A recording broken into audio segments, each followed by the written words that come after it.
রামমোহন রায় যদি আজকে না থাকতো, আমার মা বা আপনার মা যদি মারা যেত, সেই চিতায় ঝলসে পুড়ে আমার বাবা বা আপনার বাবাকে মৃত্যু বরণ করতে হতো। সতীদাহ প্রথা রোধ করেছিল একজন বাঙালি।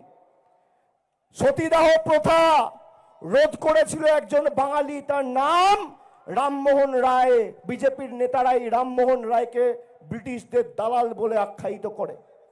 রামমোহন রায় যদি আজকে না থাকতো, আমার মা বা আপনার মা যদি মারা যেত, সেই চিতায় ঝলসে পুড়ে আমার বাবা বা আপনার বাবাকে মৃত্যু বরণ করতে হতো। সতীদাহ প্রথা রোধ করেছিল একজন বাঙালি। আর মমতা বন্দ্যোপাধ্যায় যদি না থাকতো না, যারা কলেজিয়েট ময়দানে মিটিং করছেন, বিভিন্ন জায়গায় গিয়ে মমতা ব্যানার্জির বাব্যাপান্ত করছেন, আজও সুশান্ত ঘোষের বোম বন্দুকের নিচে মাথা নিচু করে 34 বছরের মতো বেঁচে থাকতে হতো যদি পরিবর্তন না হতো।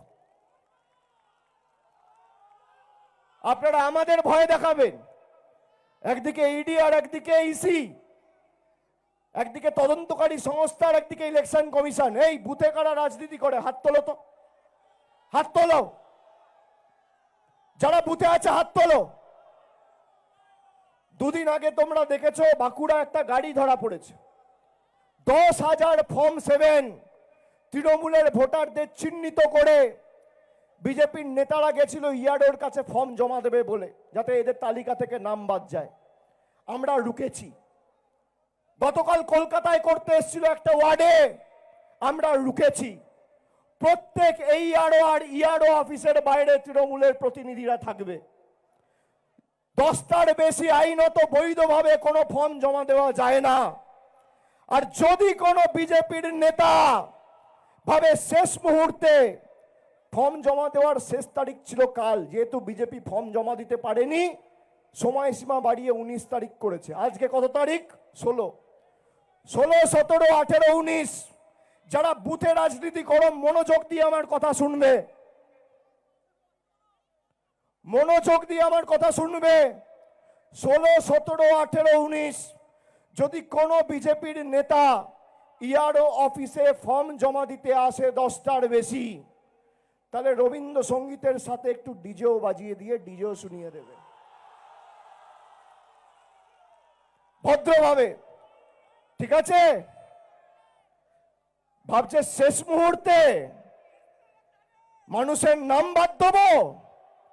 আরে এই বাংলা রবীন্দ্রনাথ ঠাকুরের বাংলা, ক্ষুদিরাম বোসের বাংলা, ঈশ্বরচন্দ্র বিদ্যাসাগরের বাংলা, স্বামী বিবেকানন্দর বাংলা।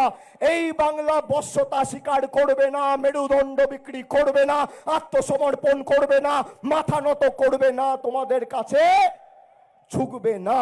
আপনারা চান আমরা মাথা নত করি? চান? আমাদের বাড়ির টাকা আটকেছে, রাস্তার টাকা আটকেছে, 100 দিনের টাকা আটকেছে, জলের টাকা আটকেছে, সর্বশিক্ষা মিশনের টাকা আটকেছে। আগের বছর 2024 সালে 12 লক্ষ পরিবারকে আমাদের সরকার আবাস যোজনায় বাড়ি দিয়েছে। আর আগামী 15 দিনের মধ্যে আমাদের সরকার আরো 20 লক্ষ মানুষকে আবাস যোজনায় বাড়ি দেবে, নরেন্দ্র মোদী দিক আর না দিক। নিজেকে আপডেট রাখতে ফলো করুন সানন্দা নিউজ।